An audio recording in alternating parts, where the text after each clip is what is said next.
Mother Teresa and institute of computer education में आपका स्वागत है। जैसे आपको नॉर्मल ड्राइंग करने के लिए एक शीट और कुछ टूल्स जैसे पेंसिल, रबड़ या प्रकार या इस तरह की चीज़ों की ज़रूरत रहती है, वैसे ही यहाँ पे हमारे पास होम टैब पे काफ़ी सारे टूल दिए गए हैं जिससे हम ड्राइंग कर सकते हैं। अब यदि यहाँ ध्यान दें तो होम टैब में काफ़ी सारे ग्रुप्स शामिल हैं। क्लिपबोर्ड जिसके अंदर कट कॉपी पेस्ट है, इमेज जिसमें सेलेक्ट, रिसाइज और रोटेट जैसी कमांड्स हैं, और यहाँ पे टूल सेक्शन है जिसमें बहुत सारे टूल्स हैं जिनके साथ मैं ड्राइंग कर सकता हूँ।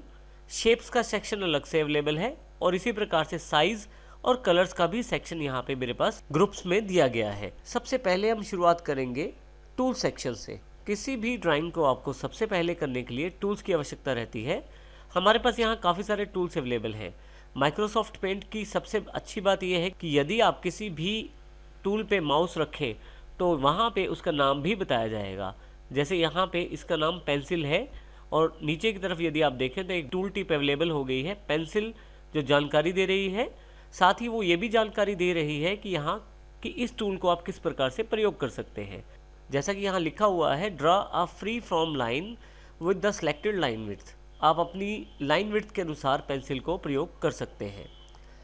मैं इसको क्लिक कर लेता हूँ। जैसे ही क्लिक करता हूँ, देखिए मेरा जो माउस का कर्सर है वो पेंसिल की शेप में तब्दील हो गया है। और यदि यहाँ ऊपर टूल्स में भी देखें, जो पेंसिल का आइकॉन है वो प्रेस्ड है, अर्थात नीचे की तरफ दबा हुआ है। इस पेंसिल टूल से मैं कुछ भी ड्रॉ कर सकता हूँ अपनी ड्राइंग शीट पे। जैसे यहाँ मैं कुछ भी ड्रॉ करने की कोशिश करता हूँ तो देखिए मैं आसानी से अपने हाथ को कहीं भी घुमाते हुए फ्री फॉर्म वे में ड्राइंग कर सकता हूँ। जब आप पेंसिल का प्रयोग करते हैं तो यहाँ पे साइज़ का प्रयोग कर सकते हैं। आप क्लिक करें यहाँ पे साइज़ दिया हुआ है लाइन का। यदि हम माउस को लाइन के ऊपर रखें तो उसका साइज़ भी बताया जाएगा। जैसे ये 1 पिक्सल है लाइन, ये 2 पिक्सल लाइन है, ये 3 और ये 4। मैं 4 पिक्सल लाइन ले लेता हूँ। अब की बार ड्रॉ करने में देखें जो लाइन है वो थोड़ा सी गाढ़ी और मोटी आ रही है क्योंकि इसका साइज़ 4 पिक्सल हो गया है। साइज़ को मैं कभी भी दोबारा चेंज कर सकता हूँ। आप चाहे तो पेंसिल के साथ किसी कलर का प्रयोग भी कर सकते हैं। इसके लिए बस मुझे पेंसिल टूल को सिलेक्ट करके रखना है और यहाँ से किसी भी कलर का चुनाव करना है। जैसे ही मैं क्लिक करता हूँ, यहाँ देखिए मेरे पास कलर सिलेक्टेड हो गया है कलर 1 में। अब जब मैं पेंसिल से कार्य करूँगा तो रेड कलर में आएगा। मैं यहाँ इसका साइज़ 4 पिक्सल ले लेता हूँ। ये देखें, मैं एक और कलर यहाँ से ले लेता हूँ। इस प्रकार आप कोई भी कलर चूज़ कर सकते हैं पेंसिल के साथ और उससे आसानी से ड्राइंग आप कर सकते हैं। और इसी तरह से यदि आपने कुछ ड्रॉ कर लिया है पेंसिल के साथ और आप उसे कुछ मिटाना चाहते हैं उस ड्राइंग में, तो इसके लिए आपके पास पेंसिल के बिल्कुल नीचे इरेज़र का टूल है। इरेज़र पे क्लिक करते ही देखिए उसका नाम बताया गया है आपको। मैं माउस क्लिक करके उसको सेलेक्ट कर लेता हूँ इरेज़र को। अब जैसे ही इस इरेज़र को मैं डॉक्यूमेंट में लाता हूँ तो देखिए मेरे माउस का जो कर्सर है वो इरेज़र जैसी शेप में आ गया है। अब जिस लाइन के ऊपर मैं इस इरेज़र को घुमाऊंगा वो लाइन नीचे से ख़त्म होती चली जाएगी, मिटती चली जाएगी। देखिए यहाँ पे मैं थोड़ा सा जल्दी से हाथ को मूव करके मैं जल्दी से इरेज़र का प्रयोग कर सकता हूँ। इरेज़र का साइज़ भी छोटा बड़ा करने के लिए आप इरेज़र को सिलेक्टेड रखें और यहाँ साइज़ पर जाकर आप 4 पिक्सल का प्रयोग करें तो देखिए इरेज़र का साइज़ थोड़ा सा बड़ा हो गया है। फिर से इरेज़र साइज़ छोटा करने के लिए आप किसी भी पिक्सल लाइन पे क्लिक कर सकते हैं। जैसे मैंने यहाँ पे 2 पिक्सल कर लिया है। इरेज़र टूल का प्रयोग करते समय एक और इम्पॉर्टेंट बात है, जो कलर आपके कलर ट्यूब में रहता है, अर्थात जो बैकग्राउंड का कलर रहता है, इरेज़र टूल उसी कलर में ये जो डॉक्यूमेंट है उसको इरेज करेगा। इसको समझने के लिए हम कलर 2 सेलेक्ट कर लेते हैं पहले, फिर यहाँ पे कलर चूज़ कर लेते हैं कलर 2 के लिए। अब जब इरेज़र सेलेक्ट करके मैं कुछ इरेज करने की कोशिश करता हूँ तो आप ध्यान दें जो आपका कलर 2 है उसी में वो इरेज कर रहा है। यदि आप फिर से इसे वापस वाइट कलर में चेंज करना चाहते हैं, क्योंकि हमारी ड्राइंग शीट का जो बैकग्राउंड कलर है वो वाइट है, फिर से वाइट करने के लिए आप कलर 2 सेलेक्ट करें और वाइट कलर पे क्लिक कर दें। आप देखें फिर से वाइट में इसने साफ करना शुरू कर दिया है। इस प्रकार से आप इरेज़र टूल का प्रयोग कर सकते हैं। आप चाहें तो पहले से बनी हुई शेप्स में कलर भर सकते हैं। उसके लिए जैसे यहाँ मेरे पास स्क्रीन पे रेक्टेंगुलर शेप अवेलेबल है और यदि मैं इसमें रंग भरना चाहता हूँ तो मैं फिल विद कलर टूल को सिलेक्ट कर सकता हूँ। इसके लिए मुझे बस फिल विद कलर टूल को क्लिक करना है। जिस रंग से मैं इस शेप को भरना चाहता हूँ फिर उस कलर को सिलेक्ट करूँगा मैं जिस कलर को मैं देखिए सिलेक्ट करूँगा वो कलर 1 में सिलेक्ट होता जा रहा है। अर्थात ये जानकारी दे रहा है कलर 1 की इस वक्त हमारा सिलेक्टेड कलर रेड है। जब मैं माउस को फिर से वापस ड्राइंग एरिया में लेके आता हूँ और बॉक्स के बीच में क्लिक करता हूँ तो देखिए रेक्टेंगल बॉक्स बिल्कुल रेड कलर का फिल हो गया है। इस प्रकार से फिल विद कलर का आप प्रयोग कर सकते हैं। फिल विद कलर को हम एक और एग्जांपल से देखते हैं। देखिए यहाँ मेरे पास एक रेक्टेंगुलर बॉक्स है, परंतु अब की बार मैं इसकी बाउंड्री को हल्का सा इरेज कर देता हूँ। देखिए यहाँ से मैंने इरेज कर दिया है। अब फिल विद कलर ऑप्शन को सिलेक्ट करता हूँ। रेड कलर मेरे पास पहले से ही सिलेक्टेड है। जैसे ही फिल करता हूँ अब की बार कलर पूरे के पूरे डॉक्यूमेंट पूरे के पूरे ड्राइंग एरिया में फैल गया है। इसका कारण ये है कि फिल विद कलर बाउंड्रीज के साथ कार्य करता है, क्योंकि यहाँ से इसको जगह मिल गई बाहर जाने की, तो इसलिए कलर जो है आगे की तरफ भी फैला दिया है। अब यदि मान लीजिए मुझे इस पूरी स्क्रीन को साफ़ करना है तो मेरे पास 2-3 ऑप्शन है। सबसे पहले सिंपल ऑप्शन सेलेक्ट करते हैं। आपके पास सेलेक्ट टूल यहाँ पे उपलब्ध है। मैं इस एरिया को सिलेक्ट कर सकता हूँ जिस एरिया को साफ़ करना है मुझे, और कीबोर्ड पे बने हुए डिलीट बटन को प्रेस करूँगा। देखिए मेरे पास एरिया साफ़ हो गया है। यहाँ से कुछ एरिया रह गया है तो इसको मैं दोबारा सेलेक्ट कर लेता हूँ और डिलीट कर देता हूँ। इसके अलावा भी काफ़ी सारे ऑप्शन हैं डिलीट करने के। आने वाले सेशन में हम उन्हें भी साथ साथ सीखेंगे। यहाँ हमने एक और रेक्टेंगुलर शेप का प्रयोग किया है फिल विद कलर को और अच्छी तरह से समझने के लिए। यहाँ यदि आप ध्यान देखें तो सबसे छोटा जो रेक्टेंगुलर है, जो सबसे अंदर की तरफ है, उसमें थोड़ी सी जगह छोड़ी गई है। इसी तरह से उससे अगले वाले रेक्टेंगल में भी कुछ जगह खाली है, और बाहर वाला जो रेक्टेंगल है वो पूरी तरह से बॉर्डर कवर्ड है। यहाँ से मैं फिल कलर ले लेता हूँ और यहाँ से रेड कलर सेलेक्ट कर लेता हूँ। यदि मैं इसको बीच वाले कलर में भरता हूँ, ये सभी रेक्टेंगुलर्स में फैल गया है। उसका कारण ये है क्योंकि यहाँ पे इसको जगह मिल गई है, परंतु यदि आप ध्यान दें तो बाहर वाला जो रेक्टेंगुलर है उससे बाहर कलर नहीं फैला है। उसका कारण ये है क्योंकि इसकी बाउंड्री पूरी कवर्ड है। तो इन चीज़ों का ध्यान रखते हुए आप फिल कलर का प्रयोग कर सकते हैं। इसके अतिरिक्त यदि आप ध्यान दें तो हमारे पास यहाँ 2 कलर हैं, कलर 1, कलर 2। जब आप लेफ़्ट क्लिक करते हैं तो कलर 1 का प्रयोग किया जाता है, परंतु यदि आप माउस का राइट क्लिक करें तो देखिए कलर 2 का प्रयोग किया गया है। इसको हम कुछ इस तरह से समझते हैं। यहाँ मैं कलर 2 सेलेक्ट कर लेता हूँ और यहाँ पे इसका कलर चेंज कर देता हूँ। फिर से कलर 1 पे वापस आ जाता हूँ। फिल विद कलर मेरे पास सिलेक्टेड है। यदि मैं लेफ़्ट क्लिक करूँगा, जैसे ही लेफ़्ट क्लिक करता हूँ कलर 1 उसमें फिल हो जाता है, परंतु राइट क्लिक करते ही जो कलर 2 है वो सिलेक्ट हो जाता है और उसी के साथ वो कलर 2 इसमें फिल हो जाता है। इस प्रकार से आप फिल विद कलर का प्रयोग कर सकते हैं, इन चीज़ों का ध्यान रखते हुए। अगला जो टूल हमारे पास अवेलेबल है वो है टेक्स्ट टूल के रूप में। टेक्स्ट टूल का प्रयोग करने के लिए आप केवल टेक्स्ट टूल पर क्लिक करें और यहाँ नीचे दिए गए किसी भी सेक्शन में आप क्लिक करके उस टेक्स्ट टूल का प्रयोग कर सकते हैं। यहाँ मैंने एक पिक्चर्स को यहाँ पेस्ट किया हुआ है और बिल्कुल कॉर्नर में जाकर मैं क्लिक कर देता हूँ तो देखिए मेरे पास एक रेक्टेंगुलर बॉक्स अवेलेबल हो जाता है डॉटेड बॉर्डर के साथ। बीच में एक कर्सर भी ब्लिंक कर रहा है जो ये जानकारी देता है कि यहाँ पे मैं टाइप कर सकता हूँ। यहाँ मैं टाइप करना शुरू करता हूँ। अब यदि देखें तो मैंने टाइप कर दिया है। आप इस बॉक्स से अभी बाहर मत निकलें, बाहर निकलते ही काफ़ी सारे ऑप्शन क्लोज हो जाएंगे। तो अभी हम इस डॉटेड बॉर्डर बॉक्स को ऐसे ही बना रहने देते हैं। यदि आप यहाँ ऊपर की तरफ देखें तो टेक्स्ट टूल सेक्शन के अंतर्गत टेक्स्ट टैब एक अलग से अवेलेबल हो गई है, जिसमें काफ़ी सारे ऑप्शन जो हैं वो टेक्स्ट से रिलेटेड हैं, जैसे कि फ़ॉन्ट का ऑप्शन है, साइज़, इसके अलावा भी बहुत सारे ऑप्शन हैं। यदि मैं फ़ॉन्ट चेंज करना चाहता हूँ अपने टेक्स्ट का तो इसके लिए सबसे पहले मैं टेक्स्ट को सिलेक्ट करूँगा। इस ड्रॉप डाउन बॉक्स को क्लिक करूँगा। मेरे पास काफ़ी सारे ऑप्शन अवेलेबल हो जाएंगे टेक्स्ट से रिलेटेड, फ़ॉन्ट से रिलेटेड। अब यहाँ पे जिस फ़ॉन्ट पे मैं माउस लेके जाऊँगा उस फ़ॉन्ट के जैसा मेरा टेक्स्ट होता जा रहा है। जिस तरह का टेक्स्ट मैं चाहता हूँ उस टेक्स्ट को मैं सिलेक्ट करके क्लिक कर सकता हूँ। मान लीजिए मैं ये टेक्स्ट चाहता हूँ तो जैसे ही मैं इस फ़ॉन्ट पे क्लिक करता हूँ ब्रिटानिक बोल्ड पे, तो देखिए मेरे पास ये सिलेक्ट हो गया है। इसके साथ ही मैं अपने टेक्स्ट का साइज़ भी चेंज कर सकता हूँ। उसके लिए मेरे पास नीचे फ़ॉन्ट साइज़ का ऑप्शन है। माउस रखते ही ये जानकारी टूल टिप द्वारा आपके पास अवेलेबल है, फ़ॉन्ट साइज़। जैसे ही इस पर क्लिक करता हूँ तो देखिए माउस जिस साइज़ पे मैं लेके जाता हूँ उस तरह का साइज़ मेरे टेक्स्ट फ़ॉन्ट का हो रहा है। यहाँ मैं 28 साइज़ को सिलेक्ट कर लेता हूँ तो जैसे ही सिलेक्ट करता हूँ मेरे पास उसी साइज़ का टेक्स्ट अवेलेबल हो जाता है।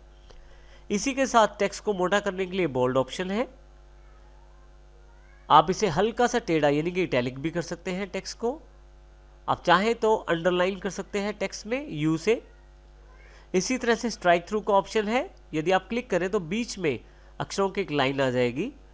अब ध्यान दीजिए, जिस जगह से मैं जिस ऑप्शन को क्लिक करके ऑन कर रहा हूं, वहीं से उस ऑप्शन को ऑफ भी किया जा सकता है। जैसे बोल्ड क्लिक किया, यहाँ से बोल्ड एनेबल हो गया है, दोबारा यदि मैं क्लिक करूं तो बोल्ड डिसेबल हो गया है। इस प्रकार आप इसका प्रयोग कर सकते हैं। इसके साथ बैकग्राउंड में आपके पास दो इंपॉर्टेंट ऑप्शन दिए गए हैं, ओपैक और ट्रांसपेरेंट। यदि मैं इसे ओपैक पे क्लिक कर दूं तो देखिए जो टेक्स्ट बॉक्स का जो बैकग्राउंड कलर है वो वाइट हो गया है, और यदि मैं इसे ट्रांसपेरेंट कर दूं तो सिर्फ टेक्स्ट नज़र आ रहा है, वाइट कलर हट गया है। तो यदि आप अपने टेक्स्ट में ट्रांसपेरेंसी चाहते हैं, आप चाहते हैं कि उसके पीछे वाला हिस्सा या तस्वीर दिखाई दे, तो ट्रांसपेरेंट रखें, अन्यथा आप ओपैक भी कर सकते हैं।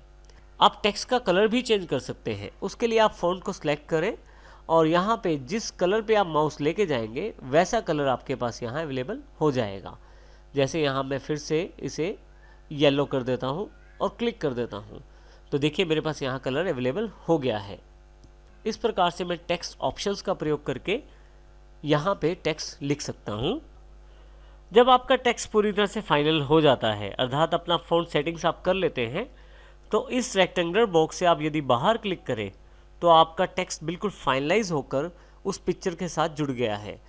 अब आप इसको चेंज नहीं कर पाएंगे, एडिट नहीं कर पाएंगे। एडिट करने के लिए वो टेक्सचर बॉक्स ज़रूरी है। अब आप दोबारा लिख सकते हैं परंतु इसको एडिट नहीं कर पाएंगे। इस प्रकार आप टेक्स्ट टूल का प्रयोग कर सकते हैं। नेक्स्ट टूल जो हमारे पास उपलब्ध है वो है कलर पिकर के रूप में। ये माउस लेके जाएं तो यहाँ आपको दिखाई देगा। कलर पिकर से आप बनी हुई पिक्चर में से कोई भी रंग ले सकते हैं। कलर पिकर सेलेक्ट करें आप। बनी हुई पिक्चर में आप जिस रंग को आप लेना चाहते हैं उस कलर पे क्लिक कर दीजिए। जैसे मैं इस ड्रेस कलर को लेना चाहता हूँ, मैं क्लिक कर देता हूँ। वो ड्रेस कलर मेरे पास यहाँ कलर 1 में सिलेक्टेड हो गया है।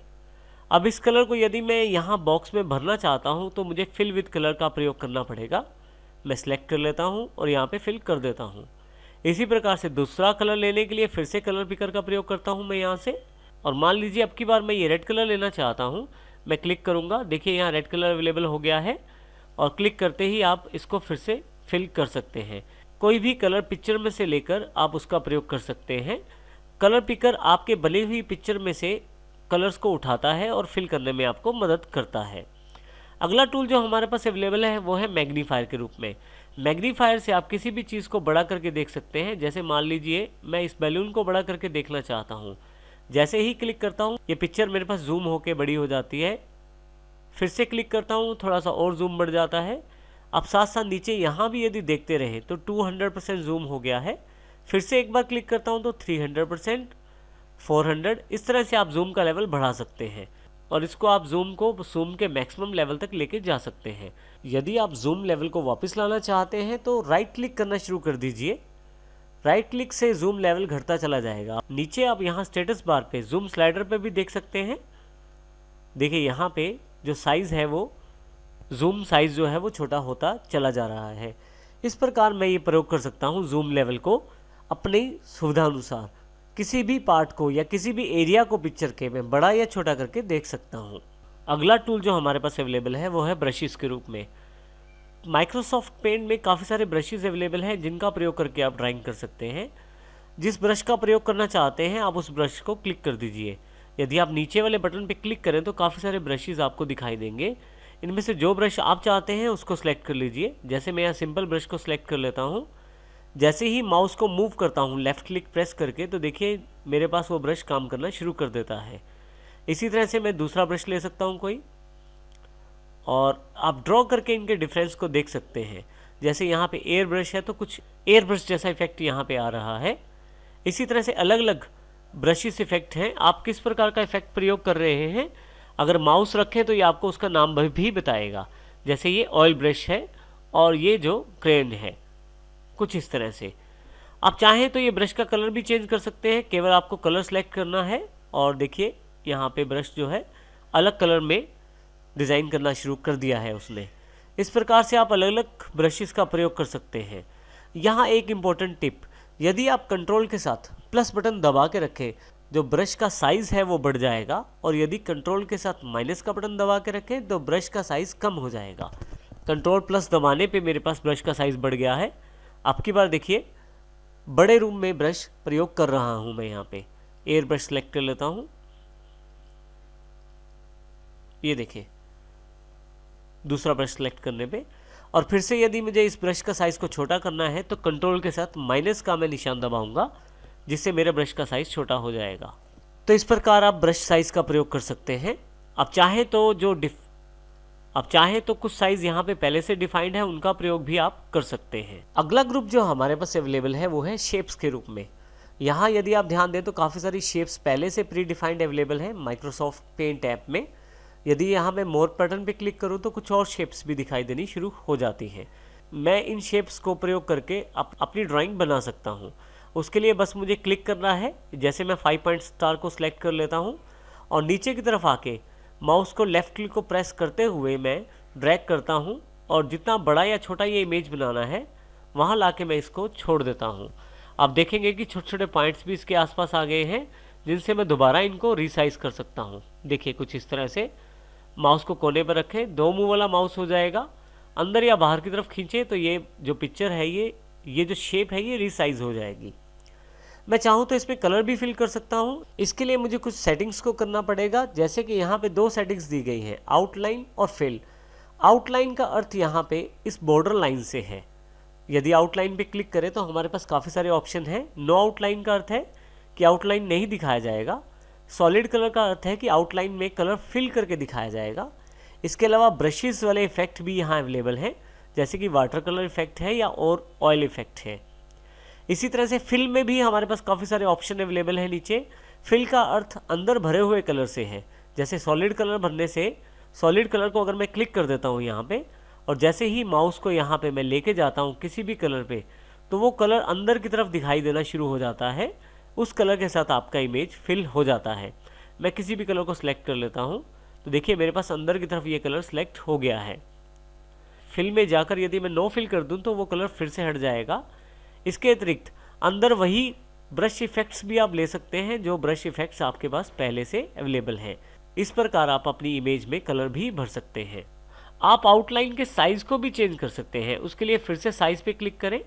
देखिए यहाँ पे साइज़ अवेलेबल है, जो आप साइज़ चाहते हैं वो चेंज कर सकते हैं। उससे आगे कलर्स का जो ग्रुप है उसमें कलर्स की जानकारी दी गई है। Colour 1, colour 2। कलर 1 मुख्यतः ये जो शेप्स है इनकी बॉर्डर लाइन को रिप्रेजेंट करता है, और कलर 2 जो है वो अंदर फिल हुआ कलर होता है। इसके अतिरिक्त आप कोई भी कलर यहाँ से सिलेक्ट कर सकते हैं और चूज़ कर सकते हैं। जब तक आपकी इमेज आपके पास इस बॉर्डर एरिया में सिलेक्टेड है तब तक आप इसका कोई भी कलर चेंज कर सकते हैं।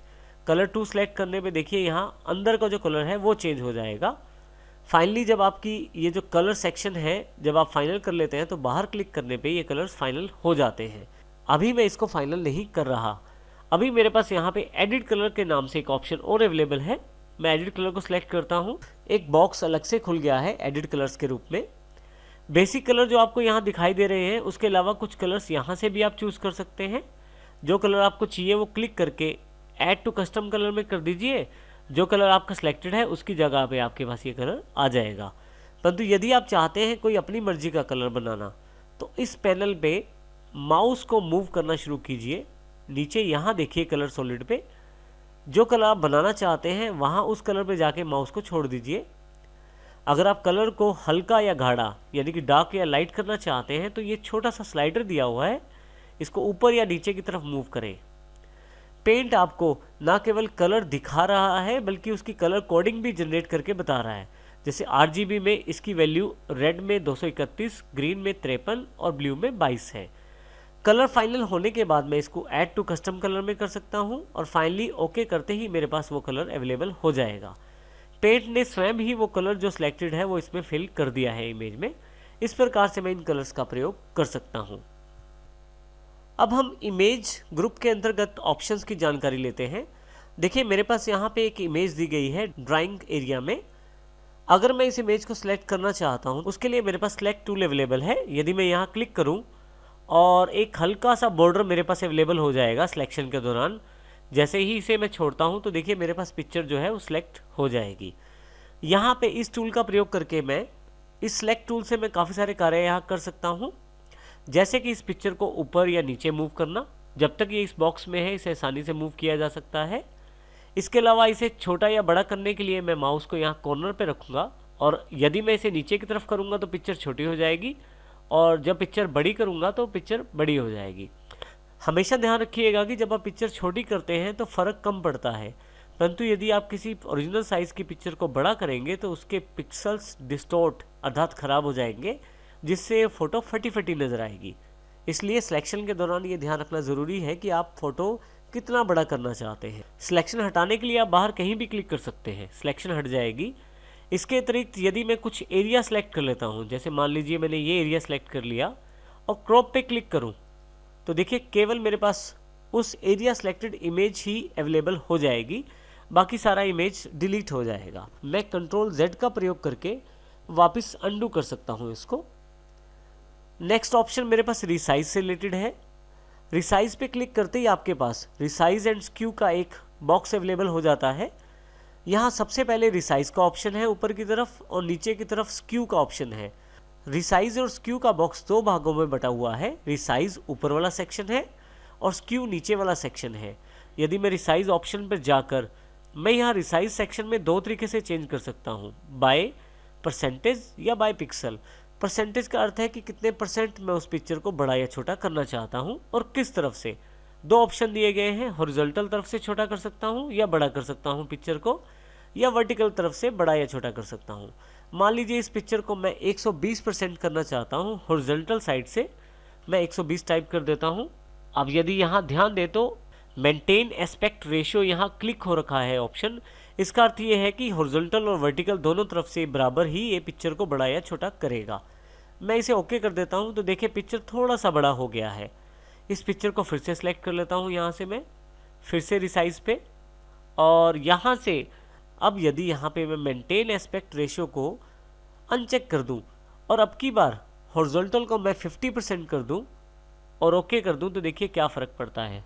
हॉरिजॉन्टल वाली साइड से पिक्चर छोटा हो गया है। इस प्रकार मैं रिसाइज कर सकता हूँ पिक्चर को रिसाइज बॉक्स का प्रयोग करते हुए। ये परसेंटेज आधारित चेंजेस थे, परंतु मैं पिक्सल आधारित भी चेंज कर सकता हूँ। जब आप ऑनलाइन फॉर्म फिल करते हैं किसी जॉब के लिए तो आपके पास कई बार पिक्सल्स में फ़ोटो की जानकारी मांगी जाती है।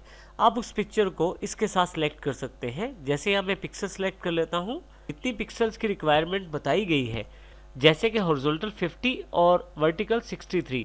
जैसे ही ओके करता हूँ मेरी जो पिक्चर है ये उस पिक्सल साइज़ की हो जाएगी। तो मैं पिक्सल साइज़ भी चेंज कर सकता हूँ इस फोटो का। इस प्रकार मैं कंट्रोल Z करके अंडू कर लेता हूँ। मैं दोबारा इस पिक्चर को सिलेक्ट कर लेता हूँ, रिसाइज पे दोबारा जाते हैं। अब आप नीचे की तरफ यदि देखें तो स्क्यू का ऑप्शन है। स्क्यू में आप अपनी पिक्चर को किसी डिग्री पर मोड़ सकते हैं, हॉरिजॉन्टल या वर्टिकल दोनों तरह से। जैसे यहाँ पे मैं 20 फिल कर देता हूँ तो हॉरिजॉन्टली 20 डिग्री ये जो पिक्चर है ये स्क्यू हो जाएगा। ये देखें, कंट्रोल Z करके फिर से वापस, फिर से रिसाइज। यदि मैं वर्टिकल स्क्यू करना चाहता हूँ 40 डिग्री तो 40 यहाँ मैं फिल कर देता हूँ और ओके कर देता हूँ। अब देखें मेरा जो पिक्चर है वो 40 डिग्री के एंगल पे स्क्यू हो गया है। इस प्रकार मैं रिसाइज ऑप्शंस के फीचर्स का प्रयोग कर सकता हूँ। मैं कंट्रोल Z करके फिर से पिक्चर को नॉर्मल ऑप्शन में वापस ले आता हूँ। इसी के साथ रोटेट का एक ऑप्शन है। रोटेट में आप अपनी पिक्चर को किसी भी एंगल पे जो यहाँ दिए गए हैं मोड़ सकते हैं आप। इसके लिए सबसे पहले मैं पिक्चर को सिलेक्ट कर लेता हूँ, रोटेट पे क्लिक करता हूँ। रोटेट 90 डिग्री पे क्लिक करते ही पिक्चर जो है 90 डिग्री वाले एंगल पे अवेलेबल हो जाएगी। परंतु यहीं पे 190 डिग्री पे लेफ्ट में करूँगा तो मैं कुछ इस तरह से पिक्चर आ जाएगी। रोटेट 180 पे रिवर्स पिक्चर हो गई है। फ्लिप वर्टिकल में पिक्चर ऊपर से नीचे और नीचे से ऊपर चेंज होती है, जबकि हॉरिजॉन्टली आप देखें तो लेफ्ट और राइट में उस पिक्चर का बदलाव दिखाई देता है। तो इस प्रकार रोटेट और फ्लिप ऑप्शन का आप प्रयोग कर सकते हैं और अपनी पिक्चर को अकॉर्डिंग टू रिक्वायरमेंट चेंज कर सकते हैं। आइए अब हम पेंट के सबसे इंपॉर्टेंट टूल अर्थात सेलेक्ट टूल की जानकारी लेते हैं विस्तृत रूप में। यदि आप सेलेक्ट को ऊपर से सेलेक्ट करें तो रेक्टेंगुलर फॉर्मेट में सेलेक्ट हो जाएगा, और मैं यहाँ पे इसे सिलेक्ट कर लेता हूँ किसी पिक्चर को। सिलेक्ट करने के पश्चात आप आसानी से इस पिक्चर को कट कर सकते हैं, अर्थात यहाँ से हटा सकते हैं। इसके लिए माउस बीच में रखें और देखें मैं इसको कहीं भी मूव कर सकता हूँ। इस पिक्चर को जो एरिया सिलेक्टेड है उसको मैं वापस रख देता हूँ इस पिक्चर को यहाँ पे, या मैं कंट्रोल Z भी कर सकता हूँ ताकि पिक्चर अपनी जगह पे वापस आ जाए। सिलेक्ट के यदि नीचे वाले ड्रॉप डाउन बॉक्स पे क्लिक करूँ तो मेरे पास यहाँ पे काफ़ी सारे ऑप्शंस अवेलेबल हैं। आइए इनकी जानकारी लेते हैं। अब रेक्टेंगुलर सिलेक्शन जो हमने अभी देखा वो रेक्टेंगुलर सिलेक्शन है। फ्री फॉर्म सिलेक्शन पे आप माउस को अपनी मर्जी से हाथ से घुमाएं, एरिया सेलेक्ट हो जाएगा। अब माउस से आप जब मूव करेंगे तो देखिए जो एरिया आपने सेलेक्ट किया था वो मूव करना शुरू हो गया है। फ्री फॉर्म में फ़ायदा ये है कि आप अपने हाथ से आसानी से जो भी चाहे एरिया सेलेक्ट कर सकते हैं और उसे मूव कर सकते हैं, या उस पर कोई कमांड चलाना चाहे तो चला सकते हैं। मैं इसे कंट्रोल Z करके फिर से वापस ले आता हूँ। उसके अतिरिक्त नीचे हमारे पास सेलेक्ट ऑल का ऑप्शन है। यदि मैं सेलेक्ट ऑल करूँ, यदि हम यहाँ ध्यान से देखें तो शीट के चारों तरफ एक बॉर्डर अवेलेबल हो गया है जो आपके पास यहाँ डॉटेड बॉर्डर के रूप में दिखाया जा रहा है, अर्थात पूरा का पूरा जो ड्राइंग शीट है वो सिलेक्ट हो गया है। यदि मैं अब सेलेक्ट करने के बाद डिलीट बटन प्रेस करूं तो ये सारा एरिया जो सिलेक्टेड है वो पूरा का पूरा इमेज डिलीट हो जाएगा। जैसे मैं डिलीट प्रेस करता हूं, देखिए इस प्रकार आप इसका प्रयोग करके पूरे पेज को साफ भी कर सकते हैं। मैं कंट्रोल Z करके फिर से वापस आ जाता हूं। यहाँ पे सिलेक्ट में नेक्स्ट जो ऑप्शन यहाँ पे है वो है इन्वर्ट सिलेक्शन। मान लीजिए मैंने थोड़ा सा एरिया सेलेक्ट किया है, परंतु अब मैं इस एरिया को पूरे पेज तक फैलाना चाहता हूं, तो यहाँ पे मैं इन्वर्ट सिलेक्शन क्लिक करूंगा। देखिए पूरा एरिया सेलेक्ट हो गया है पेज का। इसी प्रकार से आप डिलीट भी कर सकते हैं किसी चीज़ को यहाँ से क्लिक करके। मान लीजिए यहाँ पे मैं रेक्टेंगुलर सिलेक्शन से कुछ सेलेक्ट कर लेता हूँ और यहाँ से मैं डिलीट बटन प्रेस कर देता हूँ। इमेज का वो हिस्सा डिलीट हो गया है जो सिलेक्शन में था। वापस लाने के लिए फिर से कंट्रोल Z का प्रयोग मैं कर सकता हूँ। इसके अलावा ट्रांसपेरेंट सिलेक्शन का ऑप्शन अवेलेबल है। मान लीजिए किसी चीज़ को मैं यहाँ से सिलेक्ट कर लेता हूँ और इसको अगर मैं नीचे की तरफ लेके जाता हूँ तो पीछे का जो वाइट बैकग्राउंड का कलर है वो भी सामने दिखाई दे रहा है। यदि देखें तो येलो कलर पीछे वाला दिखाई नहीं दे रहा, बल्कि जो वाइट कलर एक्स्ट्रा सिलेक्टेड है वो भी पिक्चर के साथ आ रहा है। ऐसे केस में मैं सिलेक्ट पर जाकर ट्रांसपेरेंट सिलेक्शन को क्लिक करूँगा तो देखिए अब की बार जो सिलेक्शन हुआ है वो ट्रांसपेरेंट सिलेक्शन में कन्वर्ट हो गया है। इसमें वाइट बैकग्राउंड या और किसी तरह का बैकग्राउंड पिक्चर के साथ नहीं आता। तो इसमें मुझे ये आसानी हो गई है कि मेरा जो वाइट कलर है वो इस पिक्चर के साथ नहीं आएगा। देखिए मैं यहाँ सेलेक्ट कर लेता हूँ और इस पिक्चर को नीचे लाने की कोशिश करता हूँ तो केवल पिक्चर ही साथ में आ रही है, ना कि उसका वाइट बैकग्राउंड। तो इस तरह से मैं इस ऑप्शन को यहाँ से दोबारा ऑफ भी कर सकता हूँ, जिससे वाइट बैकग्राउंड भी साथ में वापस आ जाएगा। इस प्रकार हम सिलेक्शन का प्रयोग कर सकते हैं और सेलेक्ट करके काफ़ी सारी ऑप्शंस को या कमांड्स को चला सकते हैं। नेक्स्ट ग्रुप जो हमारे पास अवेलेबल है वो है क्लिपबोर्ड ग्रुप के रूप में, जिसमें कट, कॉपी और पेस्ट 3 कमांड्स अवेलेबल हैं। कट कॉपी को प्रयोग करने से पहले हमें सेलेक्ट करना ज़रूरी है। अब देखें यहाँ पे ये दोनों कमांड इस वक्त डिसेबल्ड हैं। मैं क्लिक भी करता हूँ तो किसी भी प्रकार का रिएक्शन नहीं होता इन कमांड्स के साथ। तो इसके लिए मैं सबसे पहले सिलेक्ट कर लेता हूँ इमेज को। यहाँ यदि मैं कट पे प्रेस करूँ, देखिए अब कट मेरे पास अवेलेबल हो गया है। माउस ले जाते ही यहाँ पे शॉर्टकट की जानकारी भी आपकी स्क्रीन पे है। जैसे कि यहाँ पे बताया गया है, Ctrl+X को दबाने से वही काम होगा जो कट को प्रेस करने से होगा। अब मैं यहाँ कट को क्लिक कर देता हूँ तो देखिए यहाँ से जो इमेज सेलेक्टेड थी वो कट हो गई है। मैं अगर पेस्ट पे दोबारा क्लिक करूँ तो वो इमेज यहाँ पे अवेलेबल हो गई है। इस तरह से इमेज को मैं एक जगह से मूव कर सकता हूँ दूसरी जगह पे कट का प्रयोग करते हुए। अगर मैं इमेज को वापस उसी जगह रखना चाहता हूँ तो कंट्रोल Z का प्रयोग कर सकता हूँ। इसके अलावा आप ऊपर क्विक एक्सेस टूल बार में अंडू का बटन भी प्रयोग कर सकते हैं। 2 बार अंडू का प्रयोग करने पर देखिए वापस इमेज वहीं पे आ गई है। लेकिन अगर मैं चाहता हूँ कि फिर से आगे जाना है मुझे, तो मैं रीडू का फिर से प्रयोग यहाँ पे कर सकता हूँ। तो कुछ इस प्रकार से मैं इनका प्रयोग कर सकता हूँ। आइए अब बात करते हैं कॉपी की। सबसे पहले सिलेक्ट कर लें आप किसी इमेज को, कॉपी पे क्लिक करें और पेस्ट पे क्लिक करें। देखिए आपके पास इमेज पेस्ट हो गई है। अब जितनी बार आप पेस्ट पे क्लिक करते चले जाएंगे उतनी बार ये इमेज आपके पास अवेलेबल होती चली जाएगी। इस प्रकार आप कट और कॉपी का इस्तेमाल कर सकते हैं पेस्ट के साथ।